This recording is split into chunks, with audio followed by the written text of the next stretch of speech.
Now let's go for the first story. The WA Small Tax Office has failed to hit its revenue target of 2018 by 17.3%. The WA Small Tax Office was able to collect about 6.4 million out of the over 7.827 million Ghana cedis targeted.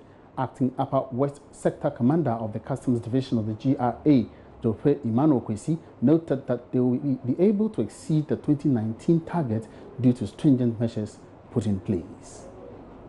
Upper West Sector Commander of the Ghana Revenue Authority, Chief Revenue Officer, Dr. Emmanuel Kwesi said the GRA instituted measures last year to broaden the tax net with the introduction of some tax policy initiatives such as the tax identification number 10, excise tax stamp, tax amnesty, cargo tracking notes, the linking the National Health Insurance and the Ghana Education Trust Fund from value-added tax and the expansion of tax bans. He, however, was not happy with the 2018 performance of the World Small Tax Office as they missed their target by 17.43%. Chief Revenue Officer Dokpoi is, however, of the strong conviction that with the several strategies outlined, they will be able to exceed the 2019 revenue target. The revenue target for the WA collection for the year 2019 is 4.48 million. This is, however, a reduction of 6.25% of the 2018 figure of 4.76 million. It is also worthy to note that the total revenue collected at the WA collection for the year 2018 is 5.38 million Ghana cedis, an increment of 13% over the 2018 revenue target. Although the national revised target of 7.02 million for the WA collection could not be achieved for the year 2018, we have outlined several strategic measures to achieve and exceed the 2019 target of 4.48 million Ghana cedis, if not double it.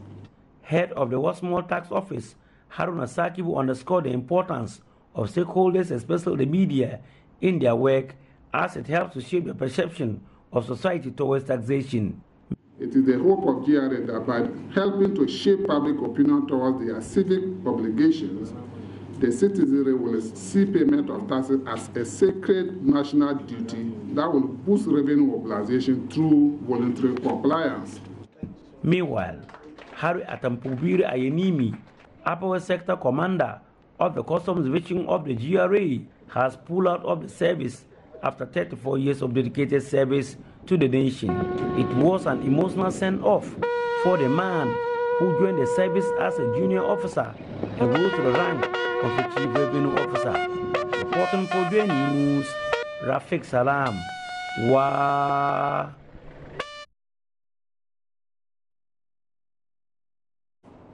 Now, the country's total debt stock witnessed some significant increase in just 1 year. Latest Bank of Ghana data showed that it was up by 30 billion Ghana cedis to reach 173 billion cedis as of the end of December 2018. There's more on the debt numbers and how other sectors of the economy fared according to the Bank of Ghana report.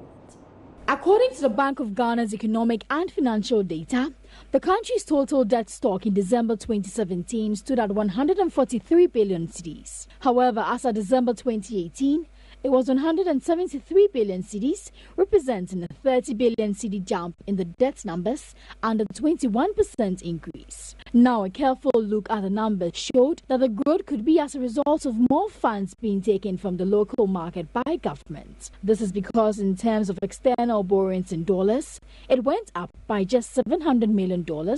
However, funds borrowed locally went up by 20 billion cedis to hit 86 billion cedis. Government sources argue that the increase was all not as a result of fresh borrowings in a year, but also the city's depreciation and how interest payments were worked out of these loans. The total debt stock, which was 173 billion cedis ending December 2018, represented about 58% of the total value of the economy. On the Ghana cedi, the Bank of Ghana puts its depreciation from January to March at around 5.18% and closed the month ending at 5 Ghana cedis. The report also showed significant growth in foreign currency deposits, increasing by more than 25% since December 2017.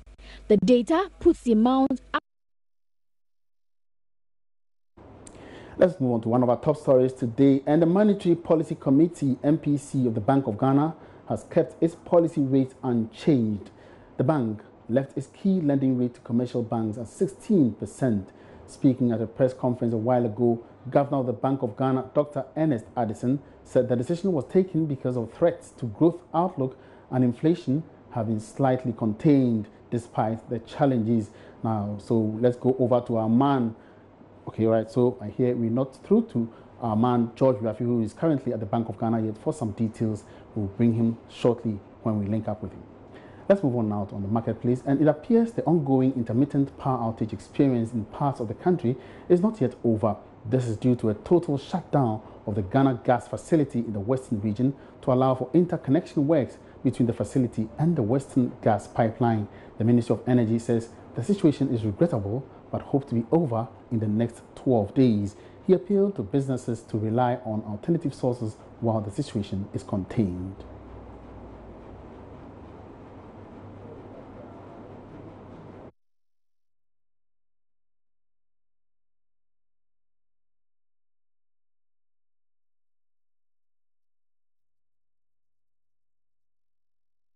We have had to finally take a decision to do the shutdown because for every 1 day that you delay in the shutdown, the government of Ghana is to pay $400,000 US. That is how much the people of Ghana will have to pay if we further delay the shutdown. Because the contractors have been brought to site for some time now. And so if you have to pay for 10 days, that's about $4 million United States dollars. And you all know the difficulties we have. We need that money to develop our country, to build more schools and more hospitals. We cannot be using it just for postponing something which is an obligation, something we have to do to get better. And so it's inevitable. And therefore, if you have challenges in the process of changing from total gas to liquids, and don't forget that some of the challenges we have faced is because it takes a number of hours, in some cases days, to switch from gas to liquid. You can't just stop gas and then you pump liquids into the plant and the plant will start generating. It takes time. The adjustment period differs from one plant to another, some for hours, some for days. And that is why you have those challenges. And so you will notice that by the time we finish the shutdown, when all the plants that are using liquids are on liquids, if we have to go back to gas, you will face some challenges at that point again, because you now have to switch from liquids back to gas. And therefore, you need some adjustment period. And that is the information we are providing to you, so that you know that these challenges are here with us, but we are addressing them. And this is why alternative arrangements have been made to ensure that we have sufficient liquids to continue supplying power to our people. All right, so that was Deputy Energy Minister Dr. Mohammed Amin Adam. Okay, so we certainly come back to exhaust this particular development in the energy sector by speaking to ASEP and other relevant stakeholders. But for now, let's get back to the Bank of Ghana, where my colleague George Rafi has been sitting through the Monetary Policy Committee's meeting, which has announced a maintaining or maintenance of the policy rate to, at 16%. George, good afternoon. Welcome to the marketplace.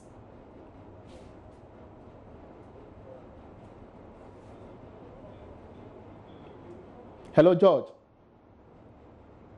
All right, so we're trying to get in touch with my colleague, George Riafi. We're getting some technical hitches here. We'll be right back with him to get us some more details about what the governor has been saying about the policy rates, together with other developments within the financial sector, which he has been addressing this morning at the policy rates. All right, so let's take a quick break here. We return with more details.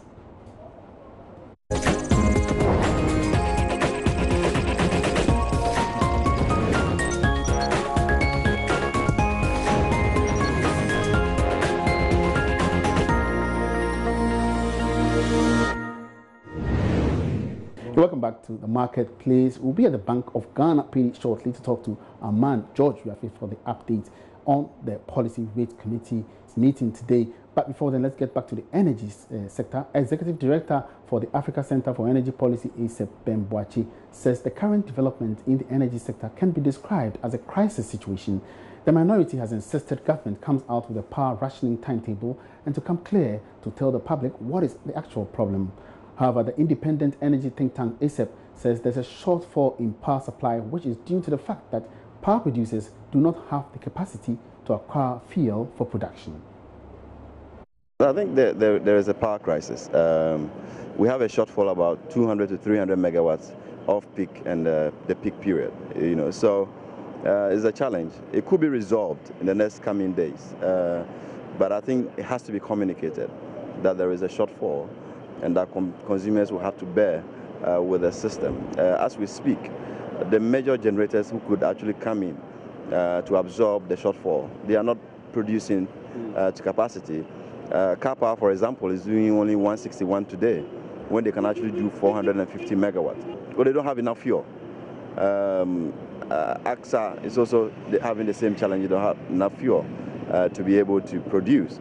They are doing the tie-in, so most of the power plants in the west cannot also produce, and they don't have, even though they can switch to light crude oil, they don't have enough fuel to be able to do the switching. So these are challenges that has to be communicated and properly addressed. Yeah, we have enough gas stranded offshore that are not coming in because the infrastructure to transmit the gas to the west, because you have the Car Power, the access here in the east, and the gas is in the west.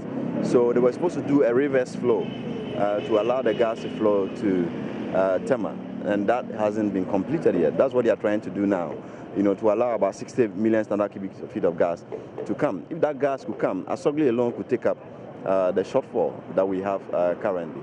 But because they don't have the gas reversing to the east, the gas is stranded, in the west, and that's where the challenge really is. But hopefully in the next coming weeks, that should be resolved to allow gas to flow back. Bemboachi is also blaming the situation on revenue mobilization brought about by the current relationship between the PDS and ECG. What we're hearing is that PDS, who is now the distributor of power and the one taking the bill from us, is now holding on to the money and not paying the generators. And it's because of the arrangement and the agreement we have signed, where a certain minimum revenue requirement has been agreed with PDS without PRC agreeing to it. So they are using that agreement to hold on to the money, and they are not paying to ECG for ECG to pay to the generators. And that is where the big challenge really is coming from. In the past, every weekly, 2 weeks or weekly, ECG was paying the generators periodically for them to be able to attend to fuel needs and all of that. That is not happening now because PDS wants a month invoice, and then they will take time to process it based on the contract we have signed with them.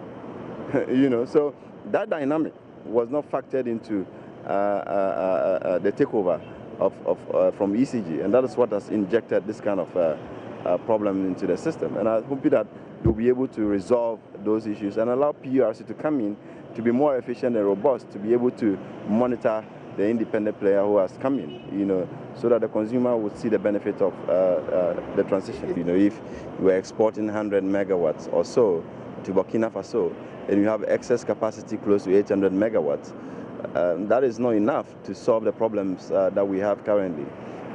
So in the coming days, we are going to see what the real situation will be like, because ECG, in its current form, will be the one to take over all the excess generation that will occur.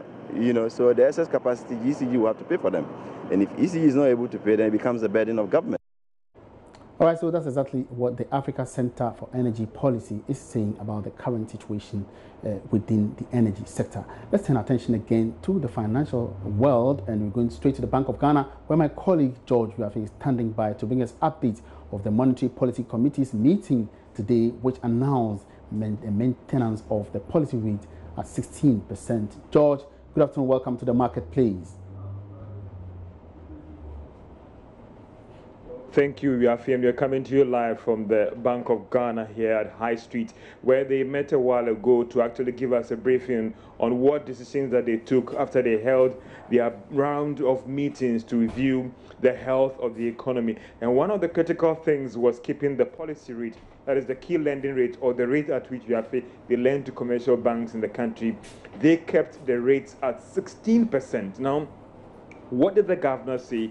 He believed that the threat to economic growth and inflation has slightly moderated, because you want to use the policy rate to check the amount of cedi in circulation and trying to mop up. And all these things are aimed at checking inflation rate. So he believes that those threats that would actually push for a hike in rate has moderated, and therefore let's hold the rate right now. Let's look at how things would look like before they take any further decision in terms of reviewing this rate, bringing it down, going up. But one critical thing the governor also maintained that they are closely monitoring developments on the market, and if it warrants that they have to hike the rate to ensure that they check inflation and all those things, they would actually do that, Biafe.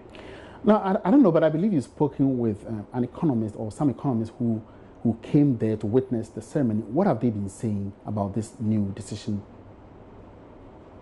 Well, Biafe, I wouldn't go further in terms of bringing you more details as in what those who are here or what the analysts are saying. Now, no Trey Champon, he is a banking consultant, and he was here at the meeting when the governor did that announcement to keep the rate unchanged at 16%.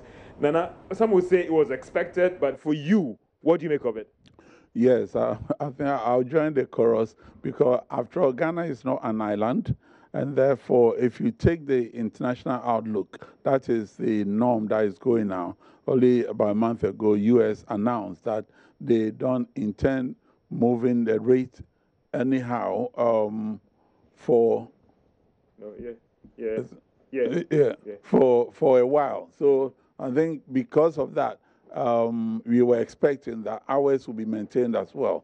And when you are practicing an inflation targeting economy, those are some of the variables that you have to check. That inflation has come down, and so interest rate is keeping the inflation in check. The governor made a very critical comment when a question again was asked about concerns about the last decision to cut the policy rate and the response from offshore investors. The governor made it clear that they take decisions on internal development, and he stands by that. I think that was very true, and that was a very good and apt response, because at the end of the day, we shouldn't be dictated to by foreigners. It is our economy, and we manage it as we see fit. So it was a good question, and his answer was even better. No, there's some signals that confidence in the banking sector is picking up. Yeah. You want to look at liquidity, you want to look at deposits, you want to look at loan growth. Is this data enough for us to make that judgment that confidence is picking up after the recent reforms that saw some decline in deposits as well as growth in credit? Yes. The governor did say that the bank itself has also been undertaking their own survey, and their survey point to the confidence coming back. But at the moment, what will make that confidence complete is when we have resolved the other non-universal banking sector, i.e. the SNL, the finance houses, rural bank, and microfinance. Once those are done, then it will be complete, because within that sector, the monies are commingled. And so it's very difficult to differentiate between what you have in a universal bank and what you have in an SNL or savings and loan. And right now, we all know that there are a lot of difficulties in the savings and loan sector where people are unable to get access to their funds. And so that resolution should come sooner than later. But I liked it when he promised that by the end of the second quarter, hopefully that would have been resolved. And some would say that how should this be handled so that we don't trigger another confidence issues in the non-banking sector? Again, indications have already been given in the past by the same central bank, saying that they've got a lot of options available to them. But if you put the savings and loans of 38 plus the 22 finance houses together, they are in the same group, you get 60. And I can foresee that we will end up with far less than the 60. So there will be mergers and acquisitions, there will be complete collapses and so on. But with the ultimate aim that Parliament, through the MPP government, has said that they wouldn't want any depositor to lose a penny. And so with that, they will not allow banks or those institutions to collapse without recourse to protecting depositors' funds. So the numbers I can see that coming down were far below the 60 that we have now. And then one final thing about the Ghana Amalgamated Trust. Again, there are still concerns about the governor is assuring us that things are under control. There's no need to panic. They've gotten guarantee from government. Is that also enough? Yes, I can see the central bank's hands are tied in the sense that this was a political decision that was made by the political masters, and their guarantee is as good as if somebody was going to borrow and you go to guarantee that loan. So the assurance that has been given is good, that yes, the only thing is those guarantees should have gone directly to those institutions rather than through another vehicle, the GATT. But for now, we take the promises that the government has given. Okay. So, yeah, for those comments actually sum up what the analysts are saying, the economists are saying with respect to the Bank of Ghana's decision to keep the policy rate unchanged at 16%. Now, George, if there are any further questions you have, yes, should. Yes, certainly there is. And I want to find out from you what the Bank of Ghana governor actually said about the cedi's depreciation or appreciation, so to speak. Well, we have interestingly, the governor gave some reasons as to what actually led to that sustained depreciation. He talked about the fact that the first quarter is always a lean season where you have businesses trying to pay dividend, you're trying to import, and also there were some mixed results in terms of our earnings from gold, cocoa, and oil. So all those developments had some little impact. And also the fact that because of the IMF program, Bank of Ghana had to go onto the market and also mop up some dollars as well, limiting its timeliness in terms of coming onto the market to supply or meet the needs of commercial banks. So those were the things that had little impact in terms of them coming onto the market regularly to deal with the issues or stabilize the Ghana cedi. But the good news is that from their research, from their numbers, their data, it looks like the pressure is lessening. And the coming days, we'll see the cedi start to recover strongly against the dollar, Yafe. All right, that's some good news there. But anything else you want to tell us before we quickly move?